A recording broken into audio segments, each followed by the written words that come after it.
বিরতির পর আবারও স্বাগত।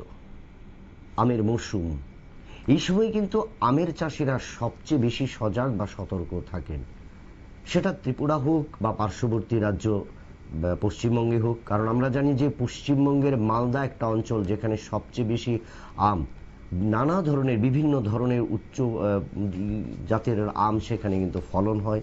এবং সেই আম বাগানে, ভারত বাংলাদেশ সীমান্ত লাগোয়া আম বাগানে গলা কেটে খুন করা হলো। আম বাগানে পাহারা দেওয়ার সময় এক বৃদ্ধকে নৃশংসভাবে খুন করা হয়েছে। উত্তেজনা মালদার ইংরেজি বাজার থানা এলাকায় মহদীপুরে। জানা গেছে রাধেশ্যাম ঘোষ নামে ৬৩ বছরের এক ব্যক্তি আমবাগানে পাহারা দিচ্ছিলেন। সেই সময় তাকে কয়েকজন এসে হামলা চালায়, ধারালো অস্ত্রে তাকে কোপ মারে।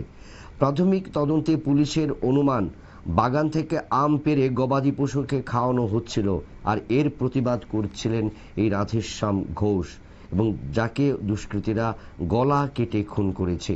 পুলিশ এই ঘটনায় সংশ্লিষ্ট এলাকার বাসিন্দা মতি ঘোষ এবং তার ছেলেকে জিজ্ঞাসাবাদের জন্য আটক করেছে, এমনটাই জানালেন মৃতার আত্মীয় তপন ঘোষ। আমরা শুনে নেব।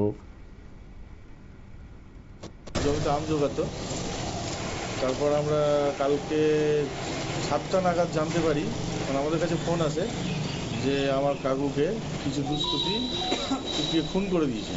এরকম শোনার পরে আমরা স্পটে যাই, গিয়ে দেখি যে হ্যাঁ সত্যি তাই হয়েছে। কেন হলো বা কারা করেছে কিছু জানতে পেরেছেন? কারা করেছে বলতে, খুন কেন হয়েছে, ওই বাগানে আম পাড়ছিল, সম্ভবত আম পাড়ছে, মানে যেটা আমরা শুনেছি বাগানে আম পাড়া নিয়েই ঝামেলা। কাকু জোগাচ্ছিল, এই করতে করতেই ঝামেলা হয়। বলছিলাম পুলিশ দুজনকে আটক করেছে, তার মধ্যে একজন হচ্ছে মতি ঘোষ। এই মতি ঘোষের সাথে আপনার কাকুর কোনো সম্পর্ক ছিল? কাকু মানে আমরা শুনছি যে মতি ঘোষ, মানে আমরা জানতে পারলাম যে মতি ঘোষই করেছে এরকম, প্রশাসনের কাছ থেকে যখন তুলে নিয়ে গেল তো আইডিয়া, মানে তখন জানতে পারলাম যে হয়তো মতি ঘোষই করেছে কাজটা। বলছিলাম পুরনো কোনো আক্রোশ ছিল নাকি শুধু এই আম পাড়ার জন্যই খুন এরকম? পুরোনো কোনো রকম শত্রুতা দেখতে পাই না, কাকু খুব সহজ সরল লোক। হঠাৎ করেই ঘটনাটা ঘটেছে আমপাড়া নিয়ে। তো আপনারা কি চাইছেন এখন প্রশাসনের? আমরা প্রশাসন দেখেছে ব্যাপারটা, তদন্ত করছে, প্রশাসন দেখছে। আমরা প্রশাসনের উপরে আমরা আস্থা রাখছি যে সঠিক বিচারটা যেন হয়, হ্যাঁ, দোষী যেন কঠোরতম শাস্তি পাই, এটাই আমরা আশা করছি, আর এটাই আমাদের প্রশাসনের কাছে দাবি। আপনার নাম? আমার নাম তপন ঘোষ।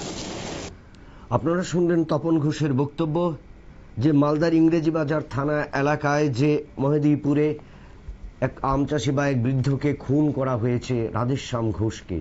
কি কারণে, পূর্বতন কোনো শত্রুতা ছিল না কি, সে বিষয়ে অবশ্য পুলিশ তদন্ত শুরু করেছে, এবং মৃতার আত্মীয়রা প্রত্যেকে চাইছে যে পুলিশি তদন্তে উঠে আসুক, বা সেই ক্ষেত্রে যে আসামি তাদেরকে দৃষ্টান্তমূলক শাস্তি দেওয়া হোক।